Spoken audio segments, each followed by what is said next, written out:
Hello everyone and welcome to my channel Avantika's astro. आज इस video में मैं डिस्कस करूंगी फाइनेंशियल एस्पेक्ट्स के बारे में। यूजुअली ये सवाल अब लोग ज़्यादा पूछने लगे हैं कि जैसे मेरे डिज़ायर्स हैं, जैसे मेरी ख्वाहिशें हैं, क्या मैं कभी उस लेवल का पैसा कमा पाऊँगा जिससे मेरे सारी ख्वाहिशें, सारे डिज़ायर्स पूरे हो जाएँ। और ऑनेस्टली ये एस्पेक्ट, ये क्वेश्चन सबके लिए डिफरेंट हो सकता है। किसी को चाहिए सिर्फ कंफर्टेबल लिविंग, किसी को एक अल्ट्रा लग्जूरियस सेटिंग चाहिए, किसी को मैसिव लेवल पे पैसा कमाना है। तो क्योंकि इस पर्टिकुलर सब्जेक्ट में थोड़े से वेरिएशंस हैं when it comes to volume of money, तो मैंने सोचा क्यों ना एक वीडियो बनाया जाए जिससे हम ये समझ सकते हैं कि based on the level of your desires हमें कौन से ग्रह की स्थिति को ज़्यादा पकड़ना चाहिए, विच मीन्स उसको ज़्यादा रीड करना चाहिए टू स्टडी कि आपके जो डिज़ायर्स हैं और कहीं ना कहीं जो उस ग्रह की स्थिति है वो अलाइंड है या नहीं। अगर अलाइंड है तो आपको उस तरीके का रिजल्ट मिल सकता है when it comes to your financial goals. तो आइए जानते हैं। तो शुरुआत करते हैं बृहस्पति ग्रह से, प्लैनेट जुपिटर, जो कि धन का कारक ग्रह माना जाता है। अगर कुंडली में इस ग्रह की स्थिति अच्छी है और अगर ये आपके धन से जुड़े मामलों को, सुख से जुड़े मामलों को, व्यवसाय या फिर इनकम से जुड़े मामलों को पॉजिटिवली इफेक्ट कर रहा है, तो कहीं ना कहीं आपके घर में किसी चीज़ की कमी नहीं होगी और प्रॉस्पेरिटी बनी रहेगी। क्योंकि बृहस्पति एक स्टेबल धन को भी दर्शाता है, तो कहीं ना कहीं अगर इस प्लैनेट का सपोर्ट आपको मिल रहा है तो आपका जो लिविंग कंफर्ट है, आपका जो लिविंग स्टैंडर्ड है, वो अच्छे से प्लान आप कर पाओगे। क्योंकि कहीं ना कहीं स्टेबल इनकम है तो आप अच्छे से अपने लिविंग अरेंजमेंट्स प्लान कर सकते हो। और मान लीजिए जैसे कल को आपको व्यवसाय में हानि उठानी पड़ रही है, आपकी जॉब अच्छी नहीं चल रही है, लेकिन बृहस्पति का एक अगर अच्छा सपोर्ट है तो आपके फाइनेंशियल अरेंजमेंट्स ऐसे हो सकते हैं कि आपका लिविंग स्टैंडर्ड या आपके खर्चे उस हद तक कॉम्प्रोमाइज़ नहीं होंगे। जैसे कि आपके पास कमर्शियल प्रॉपर्टीज़ हो सकती हैं, लैंड एंड प्रॉपर्टीज़ हो सकती हैं, तो अब कमर्शियल प्रॉपर्टीज़ से आपको एक अच्छी खासी रेंटल इनकम आ जाती है जिससे आपके खर्चे अच्छे से चल पाते हैं, आपका लिविंग स्टैंडर्ड भी मेंटेन हो जाता है।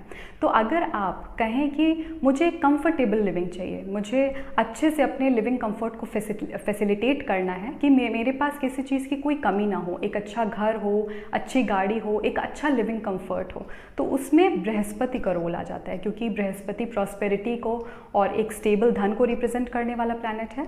तो हाँ, अगर उसका सपोर्ट आपको मिल रहा है तो आपके लिविंग अरेंजमेंट्स जो हैं वो कंफर्टेबल होंगे और आपके पास किसी चीज़ की कमी नहीं होगी। अब अगर कोई नेटिव ये क्वेश्चन लेकर आता है कि मुझे अल्ट्रा लग्जूरियस लाइफस्टाइल चाहिए और मैं चाहता हूँ कि मैं अपने लाइफस्टाइल को इस तरीके से मॉडिफाई करूँ, इन्हांस कर पाऊँ कि मेरे जो लिविंग अरेंजमेंट्स हैं वो बहुत ही हाई स्टैंडर्ड के प्लान हो जाएं, तो क्या आप मेरी कुंडली में ये स्थिति देख पा रहे हैं? क्या मुझे ये सारी चीज़ें मिलेंगी, उस तरीके का लाइफस्टाइल? तो अब आपको एक धन कारक ग्रह जो कि बृहस्पति है, उसके साथ साथ दूसरे धन कारक ग्रह की स्थिति चेक करनी है जो कि शुक्र है। तो अब यहाँ पे शुक्र की सिचुएशन, जब हम लग्जरी की बात करते हैं, क्योंकि लग्जरी का कारक ग्रह है शुक्र, तो जब हम उस तरीके की चीज़ों की बात करेंगे जहाँ पे आपका लाइफस्टाइल बहुत ज़्यादा इन्हांस हो जाता है, तो हमको वहाँ पे शुक्र की सिचुएशन देखनी होती है। अगर शुक्र की स्थिति कुंडली में अच्छी है तो डेफिनेट सी बात है कि नेटिव को उस तरीके का लाइफस्टाइल ज़रूर मिलेगा। कहने का मतलब ये है कि जब शुक्र अपना धन से जुड़े मामलों में या मटीरियलिस्टिक एस्पेक्ट्स में अपना अच्छा फल प्रदान करेगा तो लग्जरी का फैक्टर आपकी लाइफ में बढ़ जाएगा और कहीं ना कहीं आपका लाइफस्टाइल लग्जूरियस साइड पे डेफिनेटली हो सकता है और आप उसी लेवल का पैसा भी कमाएंगे जिससे आप इस तरीके का लाइफस्टाइल मेंटेन कर पाएँ।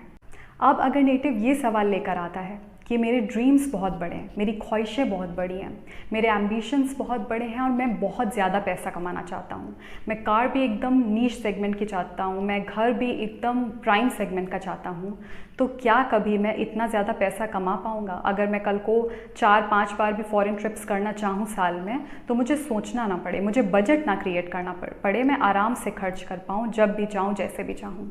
तो अगर आप इस तरीके की धन की स्थिति देखना चाहते हैं तो अब जो रोल आता है, जो सबसे ज़्यादा प्लैनेट इम्पॉर्टेंट हो जाता है, वो है राहु। क्योंकि राहु हमारे डिज़ायर्स को प्रवोक करने वाला प्लैनेट है, बहुत ही एम्बिशियस प्लैनेट है, सुपर एम्बिशियस प्लैनेट है इनफैक्ट। तो ये बड़े सपने दिखाता है, हमारे डिज़ायर्स को प्रवोक करता है, इच्छाओं में बहुत ज़्यादा फंसाता है।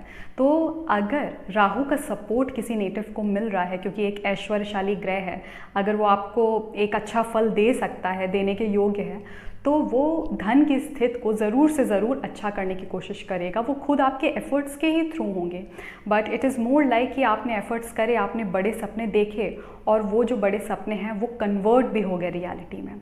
तो अगर आप बहुत ज़्यादा पैसे कमाना चाहते हैं, अगर आपके ड्रीम्स बहुत बड़े हैं, आपके फाइनेंशियल गोल्स बहुत ज़्यादा बड़े हैं, तो यहाँ पे हमको राहु की स्थिति चेक करनी चाहिए कि राहु हमारे लिए किस तरीके का प्लैनेट है।